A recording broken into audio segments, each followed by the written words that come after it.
All right, what's up, everybody? No script, no notes, nothing today. We're going to talk about why you have lagging arms. This is something I struggled with for years. And keep in mind, I'm somebody that got into the gym mainly to get bigger arms. I'm a normal bro. I'm nothing special. I'm just a regular guy. And I know most of you guys are the same way. So why do so many lifters that generally start lifting to get bigger arms struggle to get bigger arms? And it's because of a few different reasons. And the first one that I want to touch on, and this is something that might seem a little bit out there, maybe a little bit intangible, which I agree in some cases it is, it's the mindset. And as crazy as that sounds, it's not even just an intangible thing that you can't really get. The mindset that you take reflects in your execution and in your programming. And what I mean by this is when you treat your arms like they're deserving of an accessory lift, or you treat your arm lifts like your curls, your push downs, etc., as an accessory lift, you're setting yourself up for failure. When you call something an accessory, and this is something that I've talked about since day one, when you call something an accessory, you're implying that it's an inferior to something that's more important in your program. The first piece of advice I'll give you here, get rid of that hierarchy in your mindset, and your programming will start to reflect that. When you have a hierarchy, why is one lift more important than another? And you can make a logical case for this. Well, look about the exercise sequencing. You can't train arms before you train a muscle that's closer to your center because your arms will fatigue first and you can't train your torso after that. And there are certain logical cases that it makes sense. You train your arms with isolations, you train your torso generally with compound lifts. But at the same time, why are we purely looking at the lifts without looking at the physique itself? If you never prioritize and you never find ways to get the smaller muscle groups the attention that they need, and you keep referring to them as accessory lifts that train these muscles, guess what? You're not going to get big arms. And I'm a perfect case study of that. I had the smallest arms for so long, and I had the big numbers too. It's not like I struggled to lift and get big. Like, I got strong. I had a few muscle groups that were good, but my arms always stayed small because of that issue. Like 95% of the lifters that I coach, guess what muscle group grows the biggest when we start working together? It's the arms, and it starts with the mindset.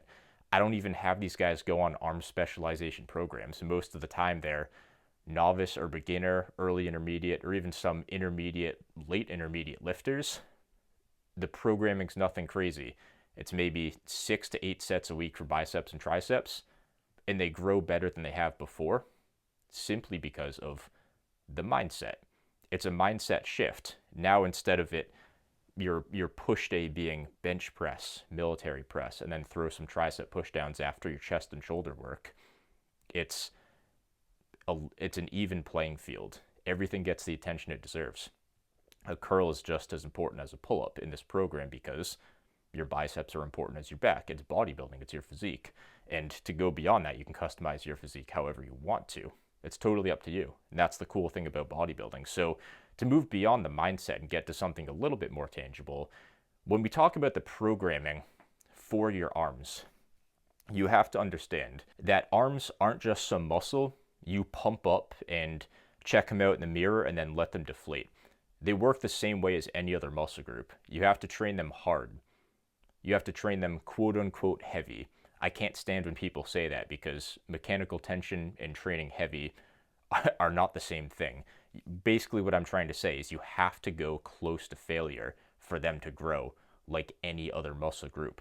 And the cool thing about arms, lower risk of injury in most lifts that you train your arms with because they're isolation, they're stable.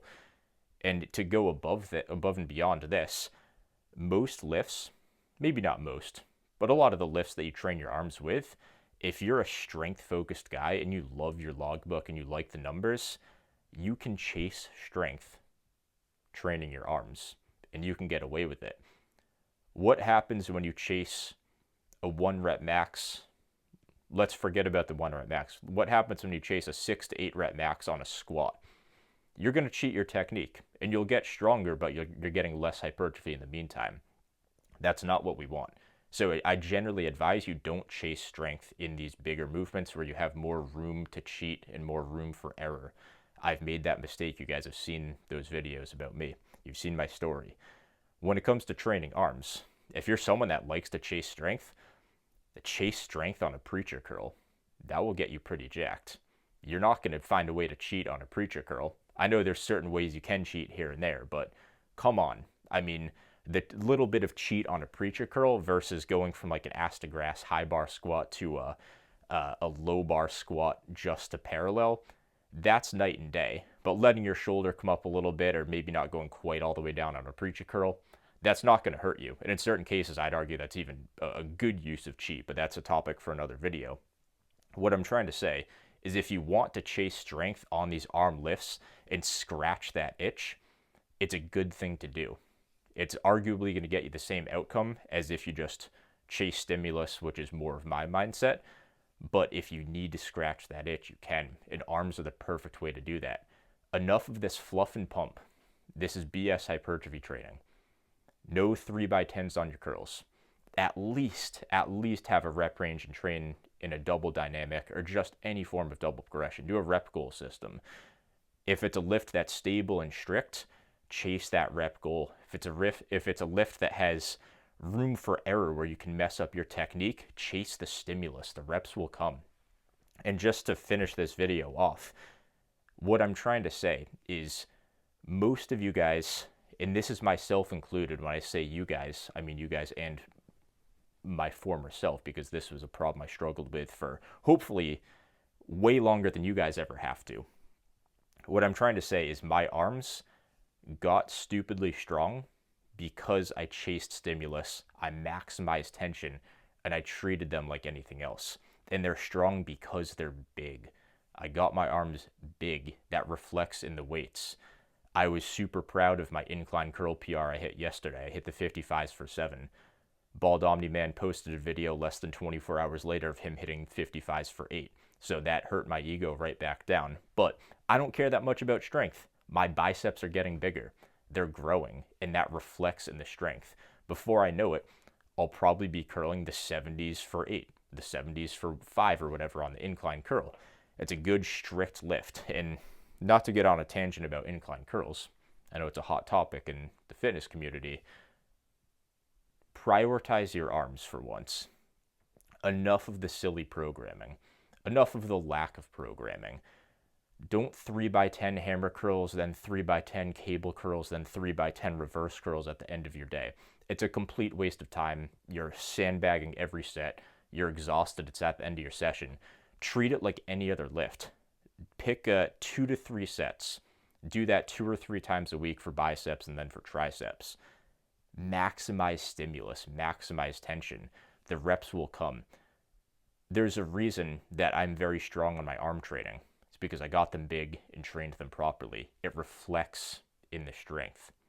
I don't fluff and pump my arms. I train them hard. I train them to failure, if not beyond failure in some cases, at least to 0 RAR.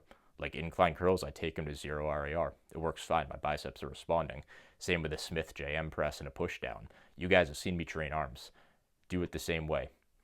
Learn, practice, get better, and more importantly, get big arms.